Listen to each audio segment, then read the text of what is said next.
O Senhor esteja convosco. Ele está no meio de nós. Proclamação do Evangelho de Jesus Cristo, segundo João. Glória a vós, Senhor. Naquele tempo, disse Jesus à multidão: ninguém pode vir a mim, se o Pai que me enviou não o atrai. E eu o ressuscitarei no último dia. Está escrito nos profetas: todos serão discípulos de Deus. Ora, todo aquele que escutou o Pai e por ele foi instruído, vem a mim. Não que alguém já tenha visto o Pai e por ele foi instruído, vem a mim. Não que alguém já tenha visto o Pai, só aquele que vem de junto de Deus viu o Pai. Em verdade eu vos digo, quem crê possui a vida eterna. Eu sou o pão da vida.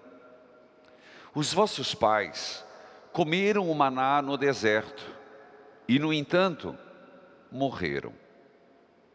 Eis aqui o pão que desce do céu. Quem dele comer nunca morrerá. Eu sou o pão vivo descido do céu. Quem comer deste pão viverá eternamente.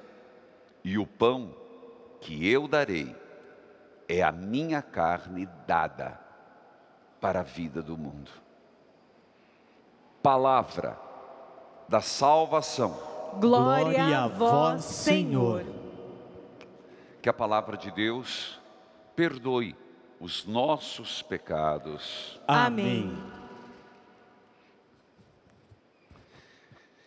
Queridos filhos e filhas, o texto de hoje nos lembra com tanta clareza uma afirmação crescente e contínua de Jesus.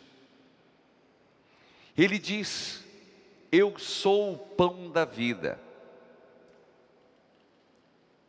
Os vossos pais comeram maná no deserto e, no entanto, morreram. Lembrando aquilo que explicado foi, mas é bom lembrar, que o povo no deserto pediram comida e Deus deu um maná. E Jesus diz: vocês exaltam tanto o maná, e é verdade, a tal ponto que o maná fazia parte de um dos itens da Arca da Aliança. O maná se tornou em linguagem universal, a providência divina no tempo do deserto. A providência divina cuidando do seu povo nos 40 anos no deserto. Mas Jesus diz: quem comeu maná morreu. É verdade. Jesus, ele diz: eu sou maior que o maná. Se lá Deus lhe deu o maná, agora Deus lhes dá um pão que você não mais morrerá. Mas alguém vai dizer assim: mas como? Todos os que comungaram, todos os que recebem a Eucaristia morrem. Mas não é a morte física que o Senhor está dizendo. A morte entrou no mundo, a física, biológica, em virtude do pecado. Mas em Cristo, Jesus está falando: eu sou o pão para a eternidade. Apesar de chegar o momento, e faz parte da natureza, que os nossos órgãos se cansam, e se não é por uma doença, é pela falência dos órgãos, porque os órgãos vão se cansando, ele tem prazo de validade. A morte biológica não é tudo. Meus irmãos, isso é romper com toda e qualquer tristeza, pessimismo. Mas Jesus vai além. E ele não só diz isso, ele chega e vai dizer algo: eu sou o pão da vida. E diz mais: quem come deste pão vive eternamente. E ele vai dizer mais: o pão que eu darei é a minha carne. E vamos entender isso literalmente. Primeiro, literalmente, o pão que eu darei é a minha carne na cruz. Então, a Eucaristia está intimamente ligada com o suplício da cruz. Nesse contexto, Jesus deu a sua carne quando crucificado, no sentido um pouco além. A minha carne foi dada pela vida ao mundo e é dada na Eucaristia. A minha carne. Vai chegar uma altura desse evangelho, e eu dizia, nós estamos gradativos, né? Nós estamos no capítulo 6, já expliquei o porquê, para mostrar Jesus ao partir o pão. Mas lembro que vai chegar no momento que Jesus vai dizer: comam da minha carne, bebam do meu sangue, eu lhes dou. É quando aí aqueles que estavam perto de Jesus diz: é demais. Não. O que você está falando é demais para os nossos ouvidos. Mas eles não entendiam.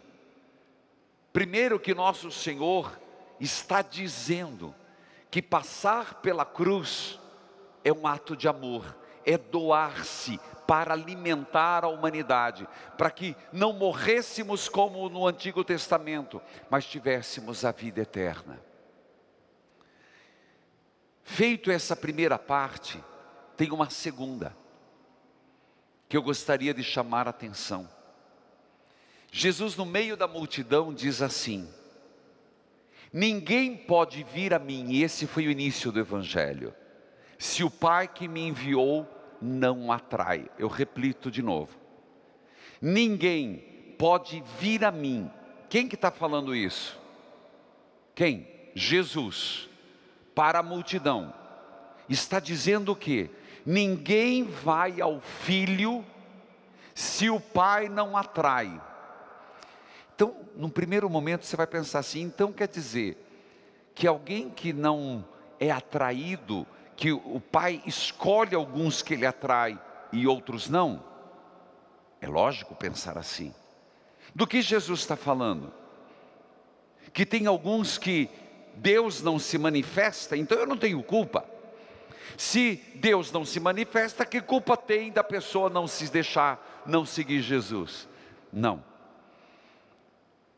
É clássica a interpretação desse texto, de que ao mesmo o Pai atrai toda a humanidade. Raciocine comigo. A própria criação, nós fomos feitos com um pedaço de Deus. Me perdoe, para me fazer entender preciso usar esses termos. Não fomos feitos à imagem e semelhança de Deus? Então, uma parte de Deus está em mim, uma parte de Deus está em você. Então, na nossa própria confecção, na nossa própria criação, tem algo de Deus em nós, que nos atrai para Deus. Está na natureza, a abertura do sobrenatural, a busca de Deus, a busca do transcendente. O problema é como Deus continua nos atraindo. É se deixar atrair. Se está na nossa natureza, por que as pessoas se tornam más? Por que a pessoa se torna violenta? Por que a pessoa se torna corrupta?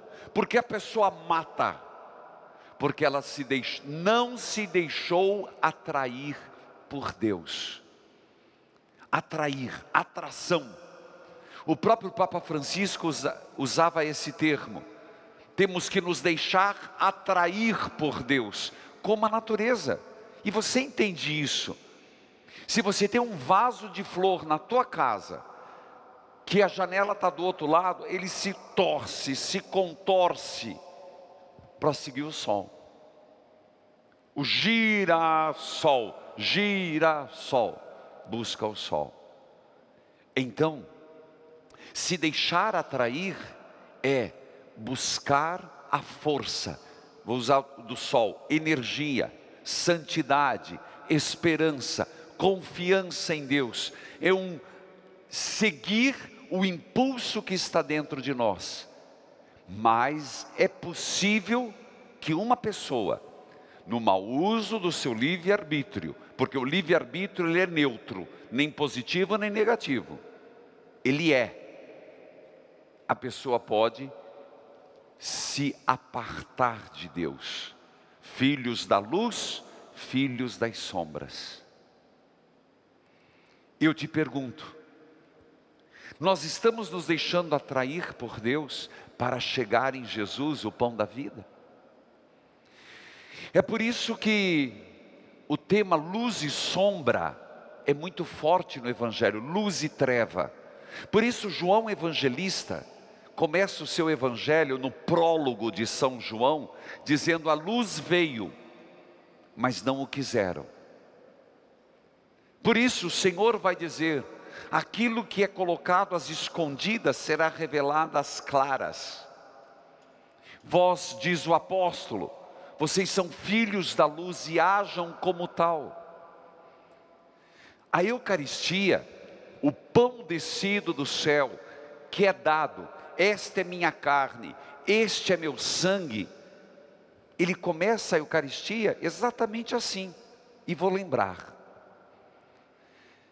Quando nós vamos para a missa, no momento, nós sabemos, em algumas dioceses já, em outras não, aqui ainda não. Mas você pode acompanhar pela televisão. Mas o que eu falo hoje serve para quando for a comunidade. Como é importante você chegar um pouco antes. Não chegar atropelado, esbaforido. Sabe aquela pessoa que chega assim, chega a estar suando e chega cumprimentando fulano. Oh, fulano, você é aqui. Espera aí, você não está no encontro, nesse momento, o encontro social num jantar. Você não está no encontro de socialite. A educação sim, quando chega lá fora. Se você chegou antes, é justo que você cumprimente as pessoas, mas você tem que vir com tempo suficiente para se ajoelhar, sentar e se conectar com Deus. Nesta hora, filho, o início da missa é importantíssimo. Nós sabemos de alguns problemas, como distração. É o pior inimigo da oração. Segundo, conversas. Eu precisei, agora já foi tirado, mas não é só aqui nessa paróquia não. Em muitas paróquias, eu precisei colocar um cartaz, este silêncio. Vocês lembram disso? Porque é uma cultura da conversa. Quando você vai à igreja, vai antes. A primeira coisa que você faz numa igreja é bater o seu joelho direito para o Santíssimo, o dono da casa. A igreja tem um dono e é Jesus. Então você chega, não é para ficar fazendo e vai tudo que é santo, nem precisa. Cumprimenta o dono da casa, cumprimentou o dono, cumprimentou todos. Vai para o teu lugar, mata a tua curiosidade, diminua a respiração, porque se você chega na igreja, ainda mais quando tem uma rampa como essa, ou chega na igreja sem tempo, a missa começou e você está suando, a missa começou e você está desligado.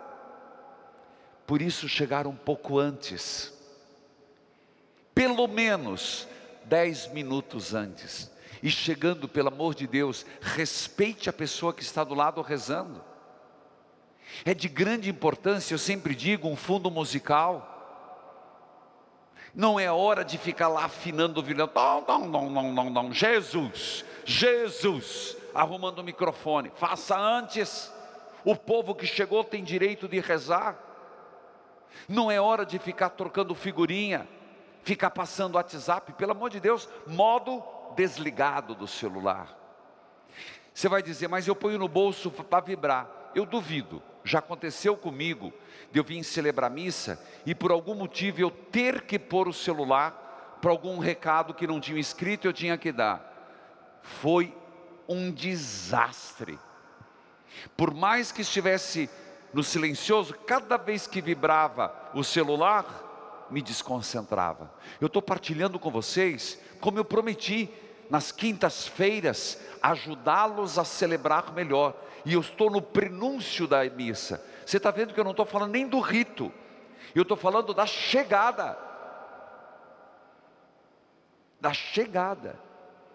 Porque é tão importante o que vamos celebrar, que nós temos que nos deixar atrair por Deus. Chegar, cumprimentar o dono da casa. Se você tem uma devoção mariana, passe no altar de Nossa Senhora. Se tem um santo de devoção, assim o seja. Mas sente e se aquiete. O ambiente é para ajudar. Se é um fundo musical, se é o silêncio, é para você se conectar com Deus, entrar em sintonia com Deus. Não por acaso, as igrejas nunca são feitas, e não é só por causa da chuva, que as igrejas não são feitas no mesmo nível da rua. Não. Não é só uma questão de meio fio para não chover. É uma questão de ter alguns degraus. Eu estou saindo do aspecto corriqueiro. Eu não vou usar a palavra mundano, mas também nesse sentido. Mas não é separar o sagrado e o profano. Mas de alguma forma é a pessoa perceber, eu estou saindo do corriqueiro. Eu estou deixando as minhas preocupações. Eu sou chamado a subir uma escada, um degrau, 2 degraus, 3 degraus, que eu estou entrando no lugar santo. Isso diz Antoniazzi, num dos seus livros, que até nisso é importante. Quando você vai para a missa, eu estou falando do introito, até na escolha da roupa que você vai. Eu não quero ser moralista e dizer aqui que é pecado, mas gente, tem roupa para tudo. Pijama para dormir, tem roupa de praia, tem roupa para você ir no mercado, tem roupa para você ficar em casa. Eu fui criado assim. Tem roupa para você na igreja. Não estou falando que tem que ser um desfile de moda, não obstante, vamos ser honestos, às vezes a oportunidade que a pessoa tem de colocar uma roupinha melhor é na igreja, gente que não é de vida social. Então não vamos ser também tão exagerados nisso, mas não é para fazer dali um desfile de moda, mas não também roupa indecente. Você vai dizer, padre, o senhor está indo para o lado moralista. Não, filho. Quando a gente quer ver uma pessoa amada, a gente se veste bem. Quando você vai visitar alguém, você vai com uma roupa simples, mas você vai tomar do banho, você vai com a roupa limpinha, não é assim? Eu estou sendo muito prático, porque você vai dizer, mas isso não é importante. É sim, claro que é importante. A forma como você chega, a disposição, eu vou porque eu me sinto atraído por Deus. Já dei várias pistas. Ainda mais, nem falei do sinal da cruz, estou falando da chegada. Compreender que Deus é presença real, em 3 momentos numa missa. Ô padre, sabia disso não? Onde isso ai? Explico. Deus é presença real na Assembleia Constituída. Quando 2 ou 3 estiverem reunidos em meu nome, eu estou no meio deles. Quem disse isso? Jesus. Logo, primeira presença do Senhor é na assembleia. Então quando você olha para o lado, quando você vê alguém, lembre-se, é por causa dele que Cristo está aqui. Essa é uma presença importante. Daí que não se preocupe, não é uma questão que depois da pandemia as igrejas vão estar vazias. Pelo amor de Deus, no tempo de pandemia, os recursos são para a pandemia. A vida na comunidade é insubstituível. Segundo momento da presença real de Jesus, na palavra. Verbum Domini, palavra do Senhor. Portanto, eu vou falar em outros dias, esse momento da mesa da palavra. E terceiro momento da presença real, na Eucaristia, na manducação, o comer Eucaristia. Daí que alguém que diz, mas eu sou um recasado, eu não posso comungar, por isso eu não vou na missa, porque eu não posso, não tenho a presença de Jesus, vírgula. Você não tem uma das presenças de Jesus. Mesmo um que está em segunda, terceira união, vá à missa. Você tem a presença de Cristo na assembleia, você tem a presença de Cristo na palavra, e não o tem na Eucaristia, mas tem outras. Tudo isso é para criar um ambiente. É por isso que se coloca flores, é por isso que tem lugares que tem incenso, atingir a pessoa em todos os sentidos. Do ponto de vista prático, o incenso atinge o olfato, a música, o ouvido, as flores, os olhos. Você percebe que é preencher os 5 sentidos em Deus? Aí vem o comentário inicial. Alguém vai me perguntar, padre, é verdade que se eu chegar depois do sinal da cruz, eu não posso comungar? Gente, não é isso. Não vou dizer que não e nem que sim. Não é isso que eu quero responder e não vou dar essa resposta hoje. A questão é você se preparar bem, eu me preparar bem, entrarmos nessa atração de Deus, sermos atraídos pelo Senhor. Vem a munição, o que chamamos de comentário inicial, vem a música, que nunca é no singular. Não pode ter esse canto de entrada, não é canto, não posso ficar cantando uma coisa para mim. Essa música ela tem que ser congregacional, ela tem o objetivo de fazer com que o eu torne-se o nós, é a coletividade. Não dá para se escolher uma música, porque é bonita, eu escutei, nossa que linda. Não, a música de entrada, ela tem um objetivo maior, criar comunhão, criar eclesialidade.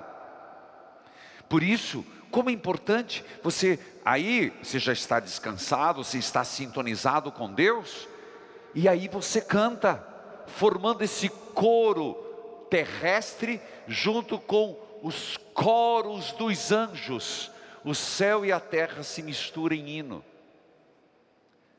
Então não adianta pensar uma música, salvo o coral, uma música que o grupinho canta bonito, nossa que bonito, como cantam bonito, e o povo lá, plateia. Não existe plateia, meu filho. Tanto que eu vou assistir a missa, não, eu vou participar da missa. É diferente.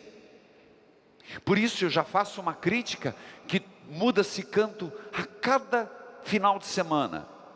E existe uma industriazinha de cantos novos.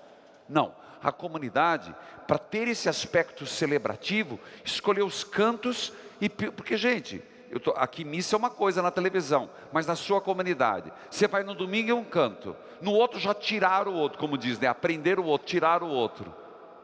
Ninguém dá conta, ninguém é vitrola para replicar. Ter cantos do tempo litúrgico, mas insistir neles. Tudo isso, você vai dizer, é importante, é fundamental. É fundamental. É o rito da iniciação da missa. Aí vem o sinal da cruz. O padre entra. E a primeira atitude do padre é o quê? Reverenciar a assembleia? Não. Qual a primeira atitude do padre? Se é um altar que tem o Santíssimo no meio, você faz genuflexão. No caso aqui não é lateral. Você faz inclinação. E o primeiro gesto é beijar o altar. Padre, não seria melhor beijar o crucifixo? Mas por que o altar? É uma pedra? É uma madeira? Porque naquele momento, na hora da missa, o lugar mais sagrado, acredite em mim, na celebração é o altar. Tanto que mesmo nas cerimônias oficiais e até pontificais, você não passa pelo crucifixo e faz uma inclinação. Você passa pelo altar e faz uma inclinação. Por isso o beijo do altar, o lugar sagrado, em algumas igrejas é consagrado. O que é consagrado? O altar é um lugar que o bispo, e isso é uma prerrogativa do bispo, unge. Nós tivemos aqui. Antigamente tinha uma pedra, a chamada pedra d'Ara, com relíquias de santos. Com a escassez de relíquias, não é mais algo obrigatório, mas a sagração sim. Então você entende? A assembleia constituída, a música acontecendo para congregar, trazer o céu na terra e a terra ao céu. Entra o sacerdote na pessoa do Cristo. Ele não entra assim, ei fulano, oh, não.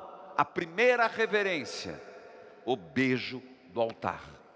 Aqui o pão se faz vida. Jesus, a centralidade.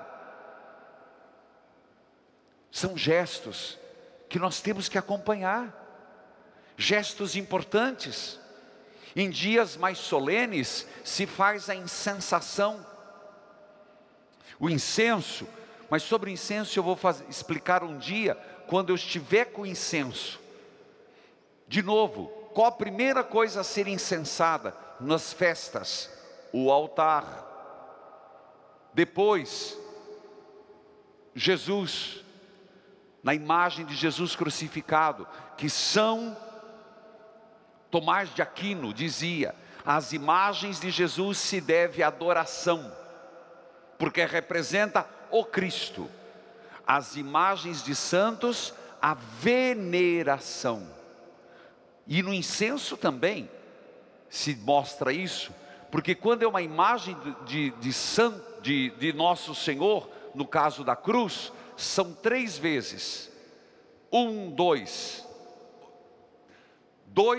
3 vezes, 2 ductos, 3 vezes. 1, 2, primeira. 1, 2, segunda. 1, 2, terceiro. 2 ductos, 1, 2, 3 vezes. Quando é no tempo pascal, o mesmo se repete ao Sírio, porque representa o Cristo. Mas quando é uma imagem de Nossa Senhora, eu estou explicando isso, porque você vai entender a centralidade de Jesus. Você faz para Nossa Senhora 2 ductos 2 vezes. 1, 2, de novo, 1, 2, fechou. Para Cristo 3, para Nossa Senhora 2. Eu não sabia disso, pois agora sabe. Quanto mais conhecemos, mais amamos. Se estamos falando o pão da vida, e nós estamos falando que a Eucaristia é o ponto de chegada e o ponto de partida de toda a vida cristã, nós católicos precisamos conhecer mais o rito da Santa Missa. Ministros, catequistas, precisa ser estudado isso na catequese, gente. Se uma criança vai e fica toda distraída, é porque ela não entende. Se ela não entende os signos, os símbolos, ela vai falar: nossa, que fumacinha, que fedido ou que cheiroso. Se nós não ensinarmos isso para os filhos, mas mesmo nós adultos, não aprendermos esse rito que tem 2020 anos, quem rezou a primeira missa? Jesus. São Paulo fala isso. O primeiro relato da missa foi feito por São Paulo, nem foi pelos apóstolos. Mas veja como essa introdução é riquíssima. Por isso que é tão complicado você, num altar da vida, altar real, memorial, vou chegar lá no futuro, você colocar velas artificiais, até bonitas, mas artificiais. Quanto mais flor, é melhor não ter do que ter de plástico, porque é uma mistura da vida com o falso, com o fake. Por isso que nos altares são flores naturais. Por isso que aqui tem que transmitir vida, vida, porque o Senhor é vida. E vem o sinal da cruz, e aqui termino. Quando, depois de beijado o altar, e aqui existe um equívoco, me traz um missal, por favor, um missal romano. Existe um equívoco. Feito isso, o sacerdote, é o missal vermelho que está aí, rapidinho, só trazer. Obrigado. O padre não fica inventando missa. A missa está descrita aqui. E o sacerdote está aqui. Começa a missa. Ritual da missa com o povo. Vamos lá. Reunido o povo, o sacerdote se dirige ao altar com os ministros durante o canto de entrada. Chegando ao altar, feita a beija em sinal de veneração. E se for oportuno, incensa-o. Em seguida, todos vão às cadeiras. Terminado o canto de entrada, toda a assembleia, toda faz o sinal da cruz. Quantas vezes eu paro e falo de novo? Porque eu geralmente faço sozinho, em nome do Pai, do Filho e do Espírito Santo. E o povo acha que tem que dizer só o amém. Não, filho. O sinal da cruz tem que ser feito pelo comentarista, pelo cantor, pelo ministro. Não é só fazer, é dizer. A assembleia, quando você vai na igreja, a hora que o padre começar, em nome do Pai, todos fazem. É a assembleia, é esse sentido importante. Está aqui, o povo responde amém. É verdade, mas esse sinal da cruz, nós temos que fazer no sentido coletivo, para dar essa noção de coletividade, de igreja reunida, de igreja celebrativa. Volto ao texto. Ninguém pode vir a mim, se o Pai não o atrair. Mas você percebe na tua vida, quanto o Papai do céu, o Abba, tenta nos atrair? Quanto tenta nos atrair? Que o Senhor nos ajude. E que, conhecendo melhor o rito da missa, possamos celebrar melhor. Amém. Amém.